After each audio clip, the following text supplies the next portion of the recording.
was flipping through my phone and I saw this post that was made by an architect and a fellow developer like me. So this is what he said: backfilling is really good when done with sharp sand because sharp sand doesn't sink. But this is an expensive undertake. Pity your clients and do it with laterals, but make sure you take the necessary step.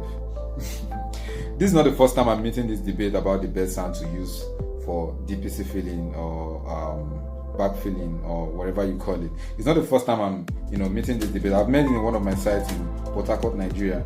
All right, and there's this ideology we have in this part of the world: if it's expensive, it is more authentic.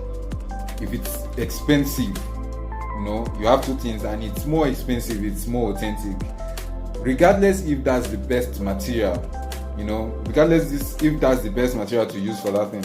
Let's say you have rubber, you have iron, and because iron is more expensive, you will choose to use it, but you don't even know if that's the best material to use for that thing you're doing.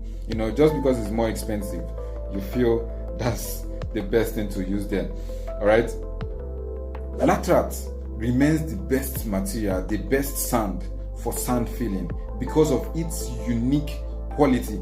And if you're an architect, or you're a civil engineer, or you're a builder, or probably you're watching this, you're none of them, and you have someone that is an architect, a builder, or civil engineer, and you feel that it's wrong, if you can give me a practical proof that sharp sand is a better sand for sand filling, I'll stop practicing. Yes, you heard me right. Shows that my years of experience have failed me, so I'll just quit practicing. All right. Okay. Before you come to my comment section, or before you start proving me wrong, I want you to do this practical experiment on your own. Tip sharp sand and tip laterite. Keep them side by side and expose them to the atmosphere, that's sun and water, for probably 6 months. If you get back to this point, you will observe that the sharp sand is almost dissolved, all right, or little is remaining, if anyone is remaining. But on the other hand, you observe that this laterite is forming a ridge, all right, it's forming a ridge at that point, compacting together and forming a ridge, and probably forming a stone which you can even stand on.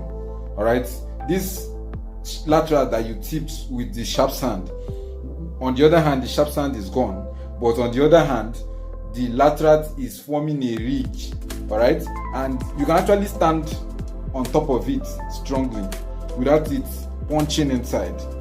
All right, so don't get me wrong, I'm not saying that you cannot use sharp sand for your DPC filling. If that's what that's what's accessible by you, you can use it. All right, if it's more accessible than the laterite, you can use it, but you have to undertake a careful construction process. What is this careful construction process? You have to make sure that the external walls of your DPC is strongly built.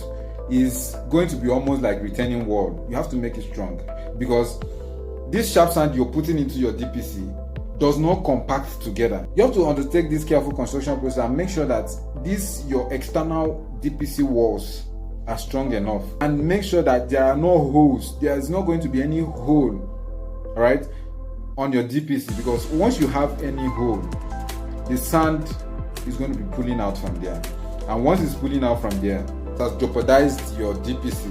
It has jeopardized the filling you did, thinking that you have a stable ground. Because why are we filling our DPC? After raising your building to a particular level, you're trying to create a stable ground for you to pour the mass concrete. If you have a hole on your DPC and these things are out, you don't have a stable ground again. You don't have a stable floor. This DPC is now being jeopardized.